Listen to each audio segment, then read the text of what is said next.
Was there abuse between them? Blood splattered up the wall, seeing my mum's face beginning to blow up. My mum used to cook my dad's steak, and she would love to cook him steak. What she didn't tell him was that she used to let my cat lick it. I don't go for a separate topic, but I think in today's society, men have become like much more weak. Watch grown men look to their missus and say, "Can we?"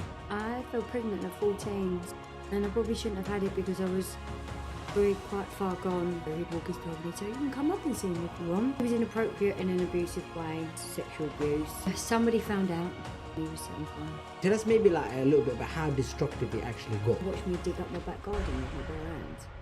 They watched me go in my loft and pull it all apart. That psychosis isn't just in that moment. That psychosis is long lasting. What is it that really led you to change?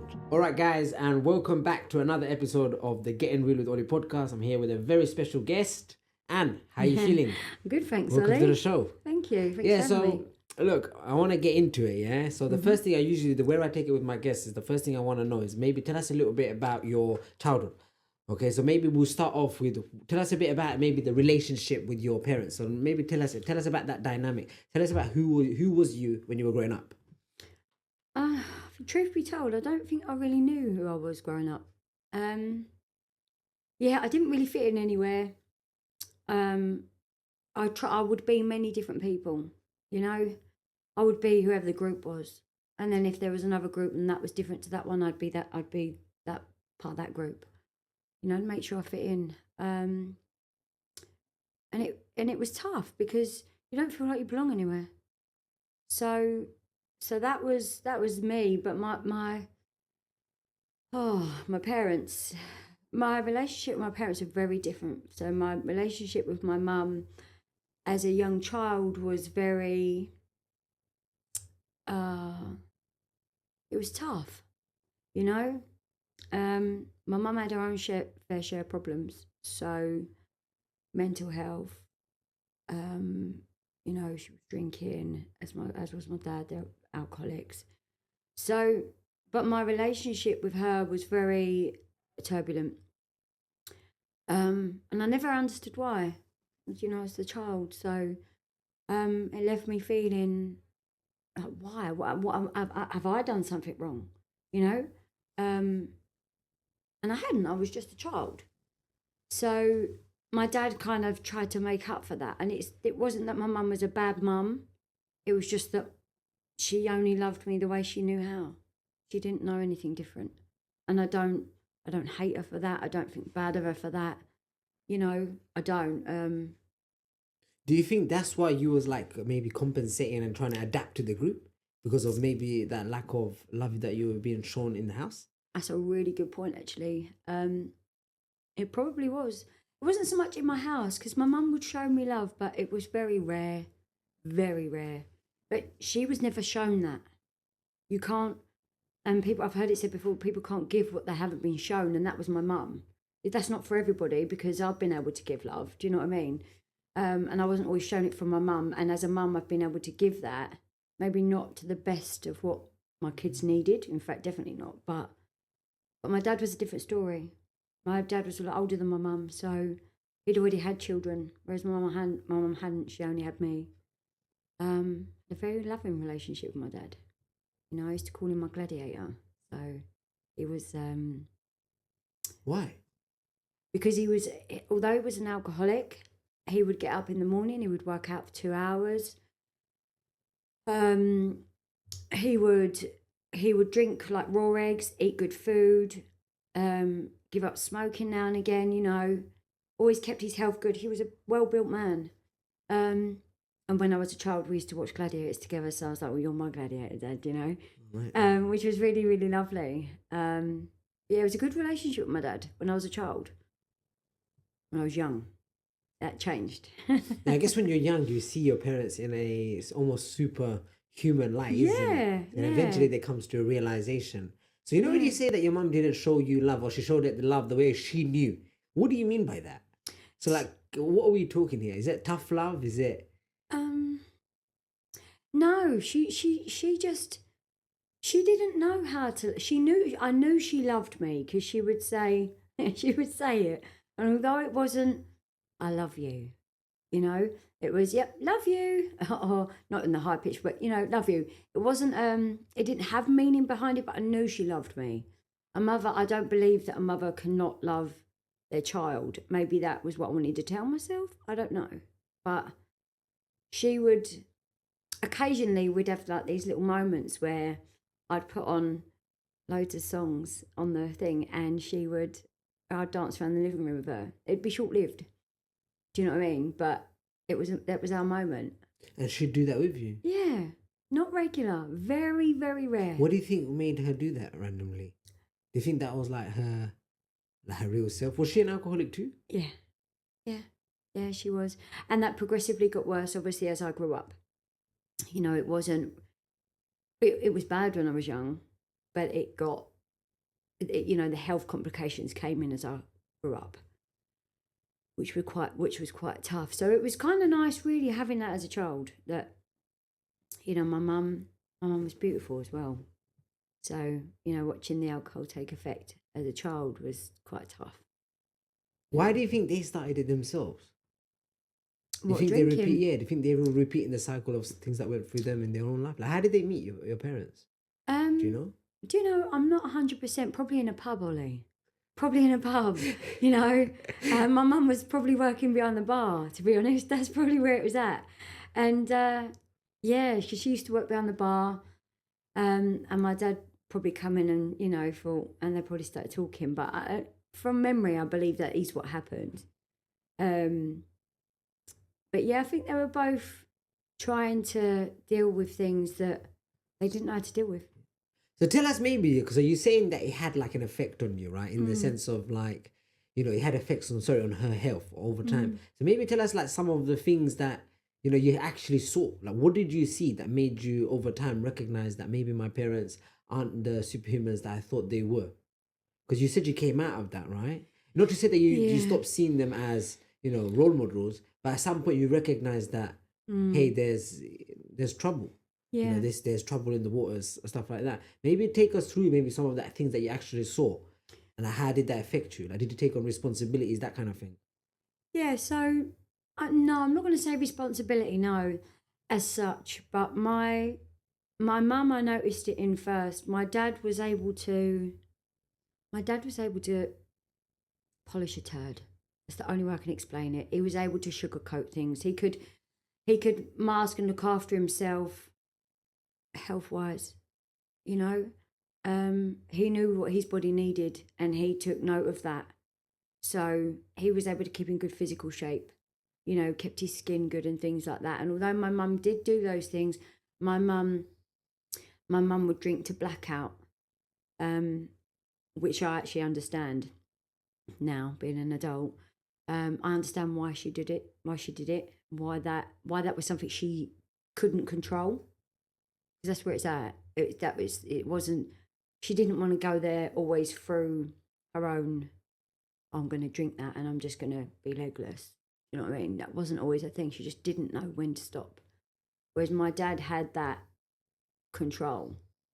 So he was functioning alcoholic. Yeah, I guess so. Yeah, I guess he was a functioning alcoholic. Whereas my mum could function, but you've heard people say, I had that one too many. My mum didn't know it was one too many until it was too many. And how was she changed? Too many. So when I was younger, she could get quite defensive. And I'm not sure.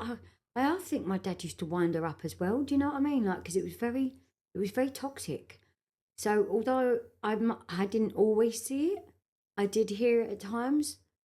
So, and I think as a child, I would think, you're saying these things, but you're winding her up, knowing what happened last time. So, but I think he wasn't really thinking about what happened last time. Like I could try and make all these, not make all these things up, but I could try and make all these reasons up why. But I think the ultimate thing was just toxic, massively toxic. And they tried to stay, this is what they told me, we stayed together for you, but I wish they didn't.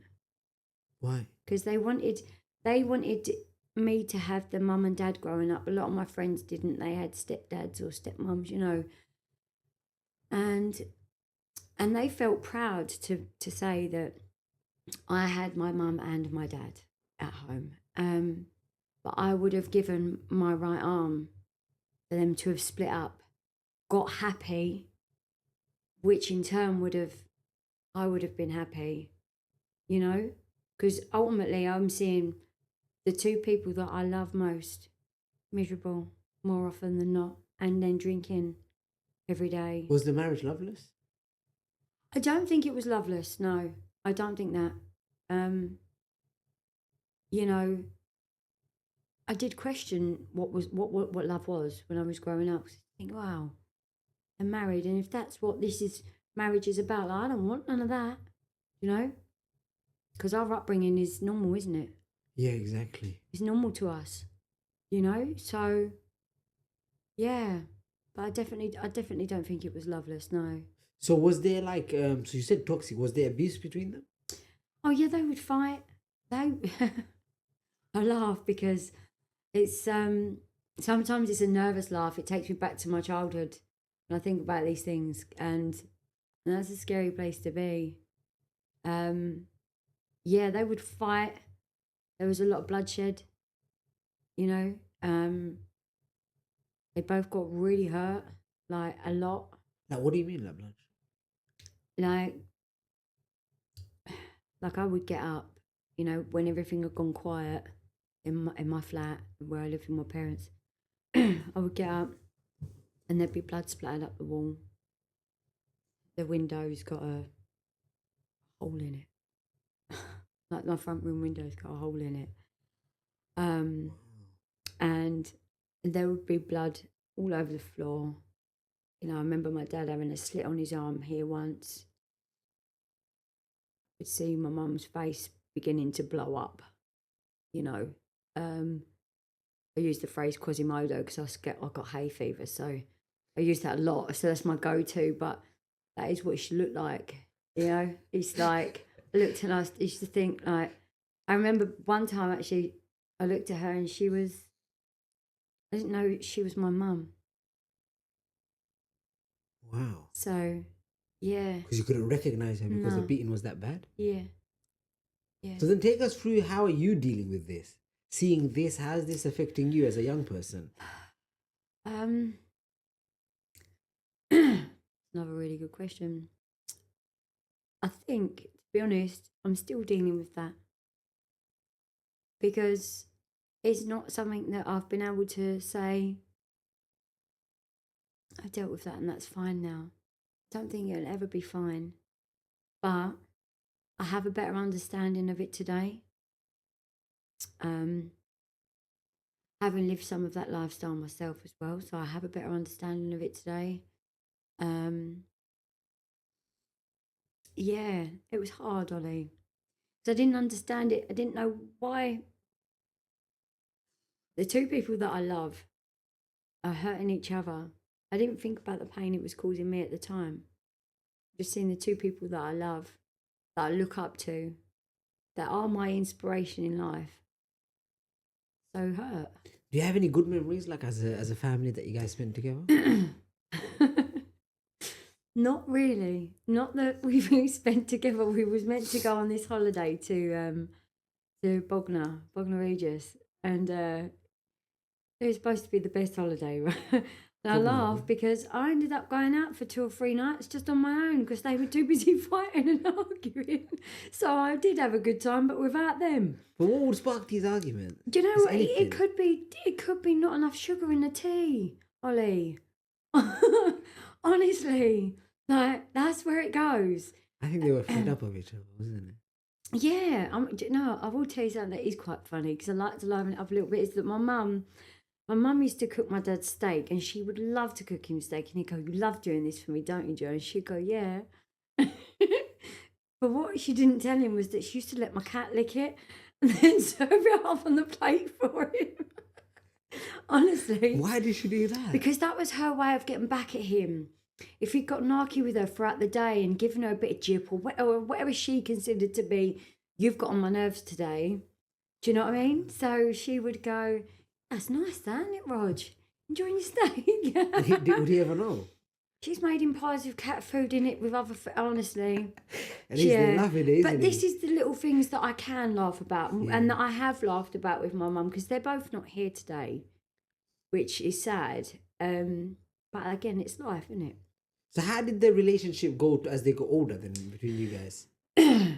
My relationship, do you know what? I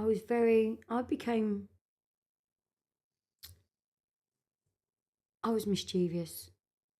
If you gave me rules, just the way I saw it was they were there for me to break. Why have you given me that?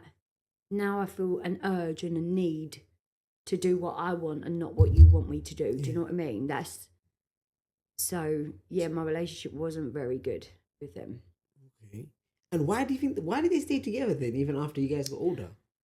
They used to say it was for me again, and I would say to them, like, why are we here? Why is this going on? I'm not happy. Do you know what I mean? You're not happy. And eventually I think it becomes better the devil you know. The one you don't. And then it's going out there and being on your own. My mum would never want to be on her own. I don't think my dad would either. I think sometimes a lot of people just stay in relationships just because of the fear of being alone. That's why a lot of and there's always one, so not always, but there's always one that kind of utilizes that for their emotional manipulation. Yep. That makes sense. It's very true. And it can be either way. Although I don't want to go for a separate topic, but I think in today's society, I think men have become like much more weak. And I think as a consequence, because the women have become more masculine, and whatever that's down to, whether that's also because they're competing with men, I think they know they have that control over their man. They're like whipped. Yeah. Because I've talked to a lot of them. I've interviewed. We'll go back to. Sorry, I don't want to drift off. No, I love what's it. it called? Because I've interviewed one or two of them. Yeah. About what's it called? And after they do this, I don't want to interview them anymore and I've seen a couple of them. So there'll be one person that wants to do it, and then the missus like no. Yeah. And then he'll be like, oh, I can't. Yeah. And then there'll be the one where he'll ask permission. There's been instances where I've watched grown men look to their missus and say, "Can we?" I think every woman wants a man to be a man, but they also do want him to have a soft spot. But that doesn't have to be out in public. Yeah. Because it depends if he's proposing, then that's a different story. But no, you're right. And every situation for, the reason that men have got weak will be different, won't it? There'll be multiple reasons. Yeah. There'll be so many. You could go down a rabbit hole with that. Yeah, exactly. Yeah, 100%. Whether it's competing, whether it's like lack of support. Yeah, and women, some women have got a lot of, they know what they want and they've got that power. Exactly. And I admire that. I do admire that. As long as it doesn't come across as being your head stuck up your own arse. That's the only way I could put it, Yeah, and there's a lot of people like that as well. Yeah, and that's not attractive, I don't think. 100%, I agree. So then let's go back to the issue. So the topic at hand. So maybe take us through like who was you now in school then? So obviously you're having these issues, at home. You got your parents arguing. How is this affecting like your schooling, your behavior, how is this dynamic there? Okay, so primary school, I was bullied. I didn't really fit in. Secondary school, wasn't bullied, but I still didn't know where I fit. Now, what do you mean by that? So you got your groups, you've got your popular girls, you've got your girls that are loud and, funny, you know what I mean? You've got what people would say, that are just, they're getting on with their work. I don't know the right words to use, Ollie. I ain't gonna lie to you. Nerds. Do you know the nerds, the geeks? Okay, let's have it. But I didn't really know where, not even where I fit. Where was I comfortable? Because in actual fact, Ollie, I'm not comfortable anywhere. Primary school I wasn't. Secondary school I wasn't. At home I wasn't. When I went out to go and meet my friends, I still wasn't, because I would be this person, I'd be that person. I wore my clothes to fit my group. what it was like. Whatever lingo I needed to speak, But I'd did it do ever it. get draining to like stop Yeah. pretending? Yeah. To keep pretending? But was it pretending, or was that, or could I, or am I all those people? Because I seemed to fit in pretty well with each group, wherever I wanted to be. You know, I think sometimes people, I I was just guess. never comfortable. Never. So what do you mean by that? Like you wasn't comfortable? Like in your brain, you kind of didn't want to be there, but you're still showing a performance? Yeah, you know, like I wasn't comfortable. Like I wasn't. You know, like when you're at home and you sit down and you go, you know, or just getting around your best friend, and you go, you know. I never had that within a group. I have today, but didn't then.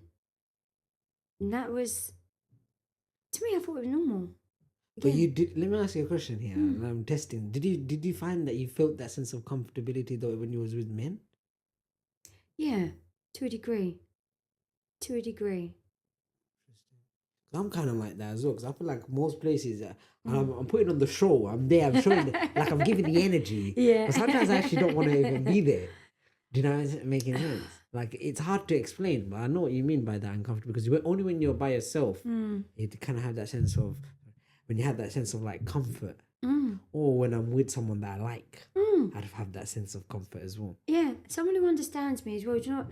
I'm quite difficult to. That is true. I'm quite difficult to understand because what I'm not so much today. I can't say I'm completely not, but I'm not so much today, and that's my growth, and I'm quite proud. I'm very proud of that. I'm not going to give it. I'm very proud of that. But I was very difficult to sort of understand. So if I couldn't understand me and know what I liked, how is anyone else going to be able to do that? And then I feel comfortable with. Do you know what I mean? So then when did you start slowly becoming more comfortable with yourself? Like obviously you've left school at some point, right? Maybe take us through like your early like teens, like things like that. How is you know, what's going on in your life? How is that affecting your behavior? Who are you at this stage? Well, I tell you what it was. I fell pregnant at 14. So when I had a termination, and I probably shouldn't have had it because I was quite far gone. But because of the stuff that was going on at home, I was petrified, really, really frightened to tell my parents. So I got it without parental consent. And someone introduced me to smoking weed, and I just thought it was a game changer for me, massively. I was comfortable, you know. I didn't necessarily like too much of the eating side of it, because from a young age, I had problems with food. But yeah, it was a game changer. I was able to block out childhood stuff that, I'm not going to say it terrorized me at the time because it didn't, but it was always there. Like what? Like, so we had a guy who lived in the block of flats where I lived with my mum and dad when I was a child, and he had a dog, and anyone who knows me knows how much I love animals. So he'd walk his dog and he'd say, "You can come up and see him if you want." Yeah, great, no problem. I don't see a problem with that. Said to my friends about it, they come up with me, and he was he was inappropriate. You know, my friends were able to. What did he do? He was inappropriate in an abusive way. You know, he didn't hurt me, but it was sexual abuse. My friends were able to tell their parents, but I wasn't able to do that because my dad would have there's no problem, my dad would have killed him, and it would have killed my mum. I know it would have done. So did your parents ever find out? No. Wow. Like I say, they're past, and so it's not even, you know. So what happened to the guy? Somebody found out. I don't know how. Obviously, I'm a child, so. But I did find out that he was actually got locked in his car or van, whatever it was, and he was set on fire. Wow. And how old was you? 7? Wow. About 7, 8, something like that. It's interesting because I know what you mean, because these predators, they're very good at grooming. Because I remember I met one when I was, nothing happened. But I remember the story. It makes me laugh because something could have happened. Yeah. Yeah, I was 9. Yeah. I was in the mosque. He was a ginger Algerian or Moroccan guy. And I used to talk to everybody. You know me? I used to always talk to everybody. That's like, whether my black neighbors, white neighbors, Asian neighbors. I was talking to everybody. Like, for me, I didn't discriminate. I talked to everyone. Even the local drug dealers, I'd be talking to them, having a chat with them. So I met this guy in the mosque. And I don't want to keep it long, but I met this guy in the mosque. And I used to talk to him sometimes. And then one time I was having a burger. And I thought to myself, let me offer it to him because he's walking. I thought we were walking together. And then slowly he started telling me, he's like, oh, you have such a nice face. Then he's like to me, oh, I'll take some of the burger because it's from your sweet fingers. And then he's like, why don't you come to my house? And then he's like, don't tell him. And it's just so crazy. And then at one point, when I knew there was something wrong was when he stopped in the middle of the road. And I'll never forget it. After he asked me if I come to his house, don't tell anyone. That's when I thought, this is a red flag. I need to get out of this. Then he looked at me and he said to me, am I scared? And he just started giggling. Wow. And he just started giggling in the middle of the road. Wow. And I ran for my life. I'm smiling, but this is my go-to when I get Yeah, nervous I did the same about thing. things. I did the same thing. So I'm smiling, but it's not, it isn't, and there's so many things that are dark that I can laugh about today. Yeah, same. And that I have to laugh about today because otherwise it's a miserable life, isn't it? Yeah. So I can't, the audacity of as well being approached like that 100%. By a guy, like, wow. Yeah, exactly. There's no. Yeah, there was one instance where we were 12 and there was one guy, his name was Danny, black guy. We used to show him parts of our body so he can buy us food. Wow. Me and my friends, because we were just like. But you don't know what you don't know. Exactly, yeah. And as a child, especially back then, like for me, and probably for you as well, is that it's a hard thing to say to your kids about. You know, it's difficult to bring that into a conversation. Yeah. And warn your children, but it's also so important. So important. This happens. It's still happening now. It's still going to happen in 100 years when we're not even around. It's still going to happen. Yeah, there's a conspiracy behind a lot of these devil worshippers. They do it. I think it's like some sort of like. Let me ask you actually. Hole. Yeah, it's like I think it is. I think it's a devil worship because I think it's like for them to, sell their soul. Because a lot of these rich guys that have these islands and stuff. Like it's their way of selling their soul because they have everything, and that's why they did. Because why do you think so many celebrities suddenly it comes one after the other? Oh, I get this. It seems one after the other they keep coming out. You're just like, yeah. Why is everybody in Hollywood and TV or some sort of weird pedophile? They've got a weird stuff going on or some strange kinks. It's like, Exactly. I know. So then let me ask you, so obviously, as a young person, you're 7 years old, like what were you thinking after these things have happened? Like, how did you deal with that as a young person? Like, you're 7 years old. Once I came to terms with what had happened, I just had to get on with it, Ollie. I didn't have an option. There wasn't another way out. So how did the pregnancy happen at 14 then? Do you feel like, because I guess like 14 years is quite young, right? Mm-hmm. So I guess because you were introduced into like sexual things at such a young age, naturally that's probably going to make your mindset a little bit more like sexualized as well. So I can resonate with that as well. So I know. That's how it was for me anyway. I don't want to say that. No, it was. So exactly that. Yeah, you know what I mean? So obviously it's that make, because 14 is still young. So then how did that situation happen? Like how old was the boy? Like, because how do you react to it? That's quite a deep thing as well to, become pregnant at 14. Yeah. And then have to, be so young and have to have an abortion as well. It's not like, it's a lot for a 14-year-old to deal with. So how did that situation kind of arise? I really wanted to answer with, well, I had sex, Ollie. Nah, but, no, I know. No, I get it. So basically, I didn't even realise. I didn't even know at first I was even pregnant. I hadn't had that talk with my mum. It wasn't a thing, So I was just as shocked as anything. Do you know what I mean? That happened. So I didn't have an option at that time. I knew my dad would probably disown me. I thought my mum would. I knew it'd break her. But I think what was worse was that when they found out the guy was older than me, like by 4 years older than me. So, as you So can he's 18. imagine, yeah. So that was a whole thing. You know, my parents were went down this road with it, went down that road with it, as you can imagine, wanting to report it. But it's difficult, isn't it, when you're a parent? As I'm a parent myself now, you know, I would think the same. But as being the 14-year-old, I'm saying no, don't do that. Don't do that. Yeah, because you're probably Do you know what I feeling mean? flatter as the 18-year-old boy, Yeah, you right? know, like, I know there's a very fine line, isn't there, between age and consent? Yeah. Do you know what I That is mean? that is true, yeah. Because obviously, for example, like here the age of consent is 16, but then in Germany, for example, the age of consent is 14. So I guess I know it is quite.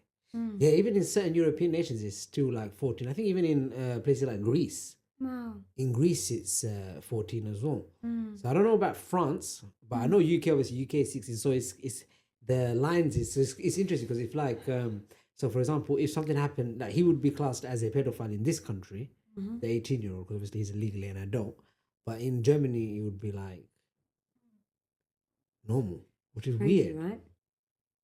Crazy. Which is weird.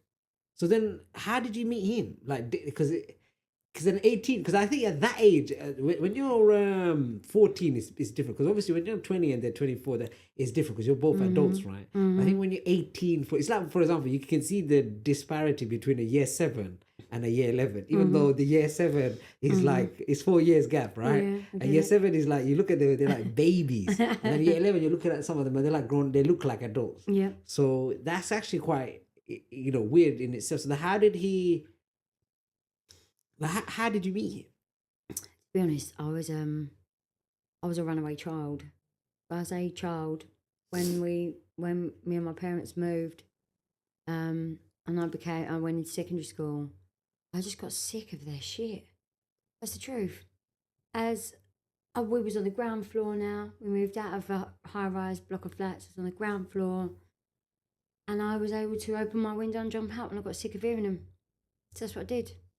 Wow. Jumped out, and I would just go and meet people. I just, once you meet one person, Ollie, you start chatting with them. Yeah. They've got a group of friends. That group, there'll be one person in that group that's got another group that they talk to. It's just, yeah, it's how it happened. I was actually friends with the sister first. Yeah, and obviously that's how I met him. But yeah, it was a tough time. But it's either going to make you or break you. 100%. Well, you know what it is. Let's go down like into the addictions a little bit. So you talked a little bit about this idea that you, cause I would say maybe because obviously you talked about I remember you saying something about like eating, right? You just mentioned that you became a bit obsessed about that. So then you've had addictions, which we're gonna go into in a second. So then, would you say you have an addictive personality, and maybe even to describe that to us? What does that mean? Massively. So it isn't just the drugs that I was addicted to. I can get addicted to shopping. I can get addicted to shoplifting, which was another one of my things. Never have enough. Other people quite happy with one of something. I always want more. I get same. I've had the same with men. I can get obsessed about anything. It really doesn't matter what it is. Gym. I was doing 7 days at one point. Yeah. 7 days of the gym. Easy. Yeah, I didn't know when is enough. Because I'm like that as well. It's like, is it all you think about? When you're addicted to that one thing, is all you think. You wake up, you think about it. So then maybe take us through a little bit about like the first. You said the eating thing, the eating disorder. How did that develop? That developed when I was a child. I think it's taking control of something. Yeah, and then it didn't leave me. There were certain foods that I couldn't eat because of how it looked, how it smelled, how it touched, if I touched it, how it felt, how it tasted. Texture. I realised as later on goes on in my life that that's another thing with ADHD. But that was something I was able to I was able to control it. Yeah, I I guess. couldn't control anything else, Ollie. So I had to take control of that. I didn't like the idea of, to me, being fat. That wasn't a thing, you know. And actually, to be big is healthy. But to me, that wasn't. It was disgusting. I didn't like anything. I could put something on one day and wear it, you know, be wearing it an hour later and be like, this looks awful. It doesn't. It doesn't. Do you But feel my like head those? would tell me that. Do you feel like those thoughts are coming from the lack of validation you attain from the family? Yeah, and actually, the lack of love I gave myself.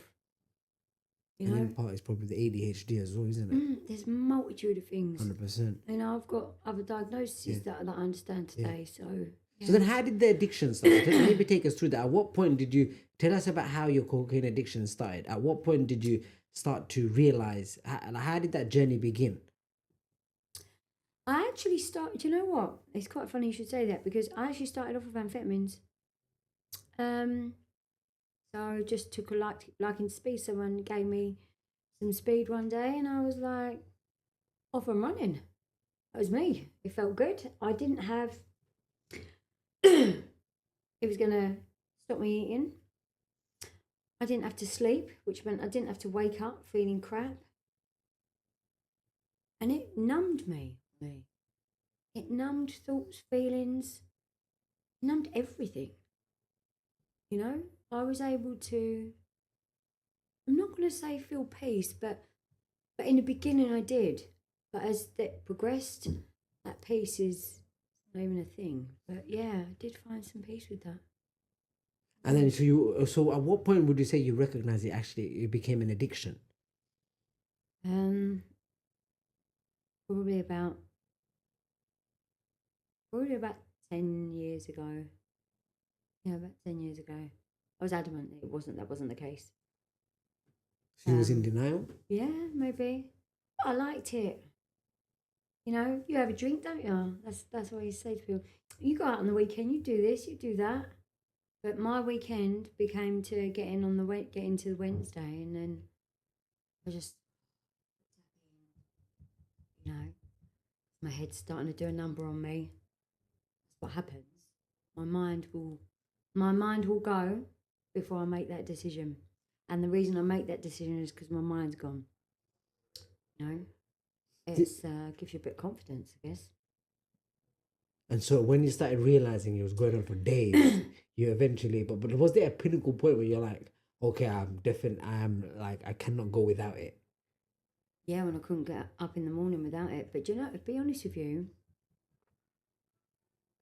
I think my kids were primary school, maybe. And I realised I couldn't get out of bed without it. And this is the cocaine?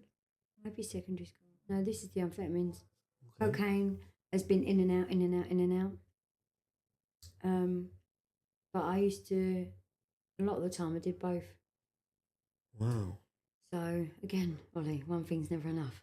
You've never overdosed? I mean- Like where you've come to the point where you almost died? Yeah, I had a hospital admittance. That's even the right word, but I had to go into hospital and I don't know what it was, but they had to give me something with a syringe to slow my heart down. Otherwise, I was going to have a heart attack. And they had to do that for quite a while, you know.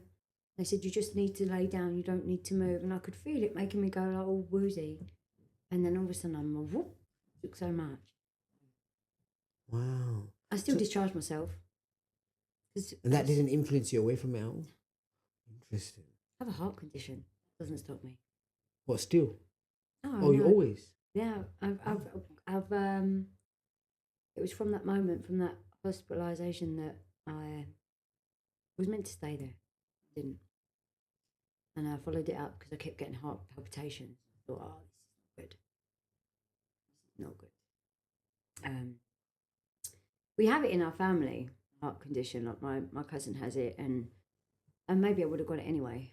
But my drug usage definitely didn't help. So then how did you fund this though? Like obviously you're using amphetamines, how are you funding all this?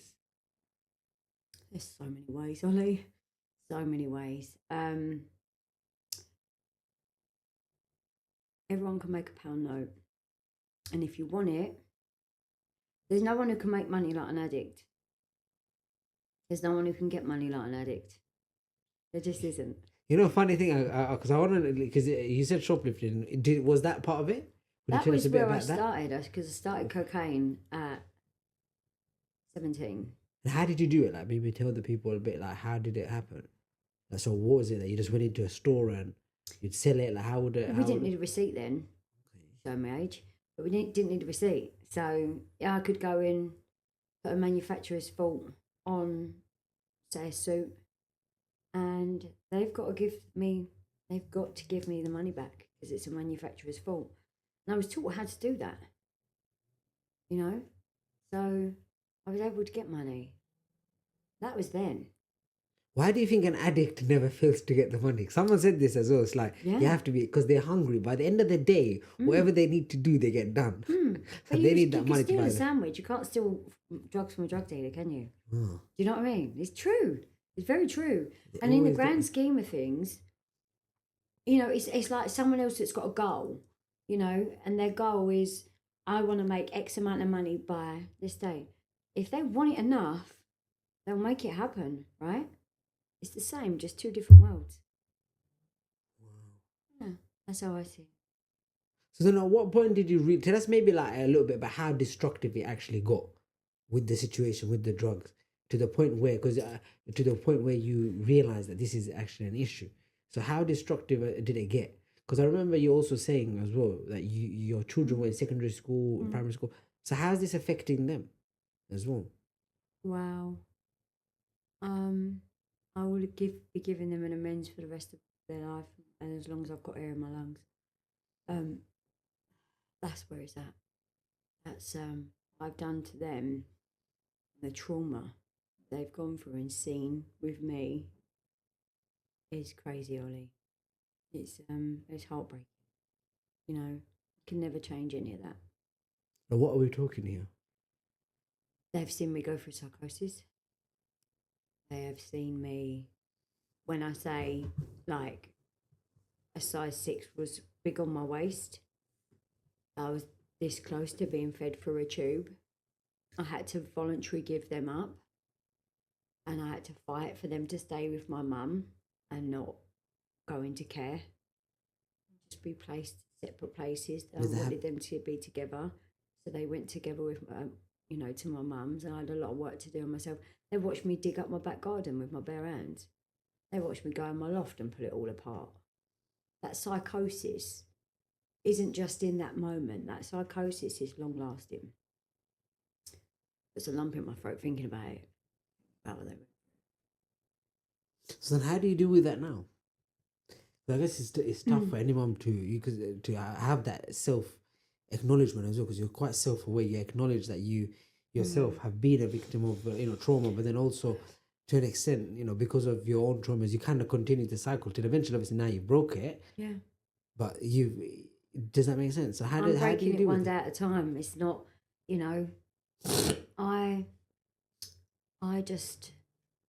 I'm their mum today, Ollie. I can be the best mum I can be, and strive each day to make sure if they need me, I'm there. If they need guidance, I can give good guidance today. I also allow them to make their own mistakes, because I think that's just as important. I think in a way, it will show the kids that change is possible. I really hope so. You know why I say that? Because my dad used to hit my mum, but then he changed and he doesn't do it. He hasn't done it in 20 years. So I've learned from that actually change is possible. My older brother used to be part of a gang lifestyle. Wow. He used to bring fights to the house. And now he's married, he's religious, he's got kids, he works for the NHS. Yeah. He's a family man. Again, shows change is possible. Do you know what I mean? So I honestly think, while it might affect them, and it definitely will, I think they'll probably, given that you're not that person anymore and you're doing a lot of good, I really think that they will have a change story. You might even make them more empathetic. I feel like if you stayed that way, then I think the trauma probably could have gone on. I think the fact that you changed will break the cycle for them not to continue it. I definitely think that's true. I definitely think that's true. I can already see certain things in my daughter that she can see that I'm different today, you know, and I'm different because I've done work on myself, Ollie. I've had to, and I'll be continuing that work. This isn't just I'll get that, oh, yeah, that's done, that's a tick box. That's not how it works. I have to do this for the rest of my life. Continuously work on me. If I have a problem, how am I addressing that? How would the old me have addressed that? You know, this is something new. This is where an improvement has to be made. You know, you have to make those improvements all the time. And even being a mum, I have to say to the kids, is there anything that I can do for you? Is there anything you need from me to show you? And they're like, keep doing what you're doing, mum. And that's what I do. Well, take us through maybe then how did you get to that place? What is it that really led you to change? Because you're saying you went through psychosis, you had all these addictions. The fact that even a heart condition is not changing in the individual, what is it that actually made you think, I need to change? What is it that brought you to the end that you're today? Really good question. I met someone. I'd gone through the whole process and journey of being sick of my life and the way I was living it. And I met someone, and I knew I needed to make changes in my life. And meeting that person at that time just gave me a bit more strength to be able to do it. In like what sense? Like he provided the validation? Like No, I just clicked with him. Very strange as well, because prior to that I'd been talking to my kids, and saying, I'm going to do this, I'm going to do it. And I knew it was coming. I knew that I was going to go and try and get clean again. And then when I met him, my life just, I knew it. I knew what I wanted, you know, and I knew he wouldn't accept who I was. Whereas my children they don't know no different. They'd accepted me for the way I was, you know. I knew he wouldn't tolerate that. how did you meet him? That's a really tough question. um, I met him on a dating website. Okay. All right. So, and But what was it about him that made you wouldn't tolerate that? What is he like? Some sort of did he have any addictions of himself, or is he like a model citizen kind of thing? No. You know when you meet someone and you, I don't know, you catch a vibe. Yeah. So after spending a little bit of time with him, I realised that this guy's not gonna. I couldn't even do drugs in front of him. Wow. I knew in that moment that I couldn't do that in front of him. I could do them in front. Ollie, I could do them in front of anyone. Listen, if the Queen was using my bathroom, no one downstairs doing my thing, because that's where I was at. Wow. But I knew he wouldn't tolerate that. And when we got together, I didn't tell him that I was an addict until we were 3 months in, and I was 3 months clean. I was frightened. I didn't want to lose him. So did you guys stay together? No, but so then how come? What made you prevent you from going backward then? because I've got other stuff in my life today. I have a fellowship. I have beautiful friends. I have support. I have people who understand. You know, I'm very blessed, Ollie, because it's out there. Did losing your parents motivate you as well to get clean? Because you said that you wanted to get clean. You already had the thoughts even before to meet him. Like you kept telling your children, I want to do it. Where did they come from? Was that because you were fed up of like the addictions, or was that It's tiring. It's tiring, Ollie. It takes every ounce out of you, mentally, physically, emotionally. It's draining. It's crazy, you know, that you say that. I think, you know, a lot of people, they say things like, why should I tell my story? Because you know, it might not help anybody. They say things like this. They have a very pessimistic outlook. But I always say that actually words change a person's life. Just because your words are not powerful doesn't mean somebody else's isn't. Because the fact that there's this, that was all it took was that one person, and then that kind of gave you that little motivation you needed to, you know, stay clean. And then after, even after things never worked out, you still stay clean. I think that shows the power of the human connection. 100%. 100%. And you know, everyone's thing's gonna be different. I was just lucky in that moment in time he came along. Not to say that if he didn't, I wouldn't still be where I am today. I may well be. But that was my uplift. That was my I was able to do it with that. Don't get me wrong, I had moments since then where I've had relapses, but I'm just over 7 weeks off of a year now of complete abstinence. Okay. And what caused those little minor relapses? Life, Ollie. I don't know how to deal with life on life's terms. Why? The only thing that saved me was being in the fellowship. That's the What truth. is it? So, like, what is the? Like, how would you manage the inclinations now? So, if you have one of those real, like, something bad happens, something negative really happens now, how would you deal with that then?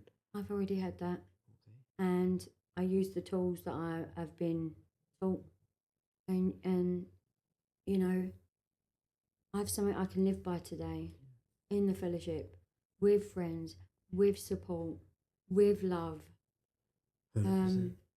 And I feel very grateful, extremely grateful. How did your parents react to when you had all these addictions? I think by that time, Ollie, they'd got so far down themselves, they didn't really notice. And then when I did tell my mum, so I'd lost contact with my dad. When I did tell my mum, she was drinking. So how do you? Okay. If my child came to me, it'd be different because I'm sober. But my mum was drinking, so I don't think she knew how to behave. Yeah. Did their death motivate you to become clean or anything like that? Did that help you? Yeah, 100%. In what sense? My mum and dad both died sober. Oh, is it? Mm-hmm. Oh, wow. Yeah. And you know, How did they get there? so I don't know too much about my dad. I lost contact with him, which still breaks my heart to this day. Something I've got to address that because I miss him terribly and never got a chance to say goodbye, you know. But with my mum got clean, and then she got told she's got terminal cancer. So she sat in front of the doctor and she said, "Does that mean I can have a drink now?" I said, "Joanne, go and do what you want," but she still didn't. Still didn't do that, Ollie. So you don't know why she got clean? Yeah, she did not. I think in her mind and in her body, she knew she was gonna. I think inside she knew she was gonna die. But being told she was terminal, that came after. I think she knew she was sick of it, and the one thing she always said was, "I don't want to die like this." Did she change? Yeah. Like as a personality wise? Yeah, she's really funny. Really funny. I've got a lot of videos on my phones. That was the time when we did a lot of taking pictures and stuff like that, you know. Maybe she also felt a certain level of guilt. Maybe that's probably in her old age. Maybe that's that's actually quite interesting. Maybe. And that motivated you to also want to get clean for them? To stay clean. Because I've been clean many times. Okay. But not like this. Not for this length of time. What do you think is different now? You know what? When my kids say they're proud of me, I lead a different life today. Like I said, I've been clean before. But the life I lead today, I am happy. My kids are proud of me. Yeah. And my mum and dad, I wouldn't want that to be in vain. She could have had a drink. She didn't. You know? So what has these experiences, now you're out of it, you know, you was this one person before, now you're somebody else. What have these experiences taught you about life? You only get one. You know, you get one life, Ollie. And it's so important to make sure that you set goals, you put in the action to make sure that they happen, because anything can happen. You know, just because I'm clean and sober, it doesn't mean I'm going to live for the next 10 years. Life's precious. And I've abused it so many times. So many. Tell us a little bit about the changes you've seen in yourself from who you was then to who you are now. So, like, who would you say you are now? Who would I say I am? Because I guess back then you was, you was like, Rogue. rogue, manipulating, Yeah. addicted, like in the full realm of addiction. And now you're sober, you want to help others. So it's like a big transition. Yeah. So who would you say you are now? I'd say I'm so thoughtful. I've got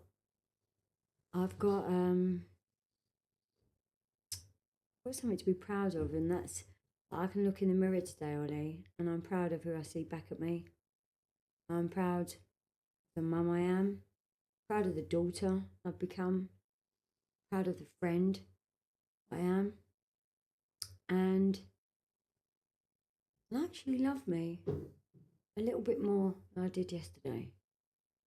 You know? Yeah. Why do you think it's so important to you to now help others? I felt alone for so long. And there's still times today when I do feel lonely, feel my own. But I'm not. That's just my head where that goes. So because of the life I led, because of the way my mind worked, psychosis, I felt alone for so long. I want to be that person I didn't feel I had. I didn't have.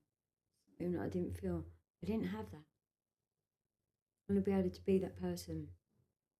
Even if it's just for a handful or 100,000, whatever it might be, Ollie. I can say that I've had an impact somewhere. Based on these experiences, let's say there's someone that's in a dark hole right now. You can only give them 2 pieces of advice. What would you say to them? Do you feel like there's something you wish someone... Is there something that someone could have said or done for you? Maybe now you can say it to them. You're not on your own. Yeah. You're not on your own. There's help out there. Today we have internet. Today we have mobile phones. Today we have places we can walk into. There is help out there that is free. There are people out here and out there that are willing to help for free. And that doesn't mean just go and trust anybody, but it's there. And I know I had nothing and I had no one. I don't have a bank full of money. But I've got wisdom today that I share with other people. I've got learnt behaviours, the person I was and the person I am today, and my story in between that. 100%. Yeah. Thank you, Anne. Thanks, Ollie. Alright guys, so if you did enjoy the video, just like, share, subscribe the video. If you want to find my content, just go to Hollywood Entertainment. Okay, that's on Instagram, YouTube and TikTok. And if you want to find Anne, where can they find you, Anne? Instagram, Facebook, TikTok. What's your account? Tell them your account, basically. Oh, come on, don't do that to me. I don't know off the top of my head. Don't worry, guys. I will leave it in the description below, alright? So yeah, and we're out.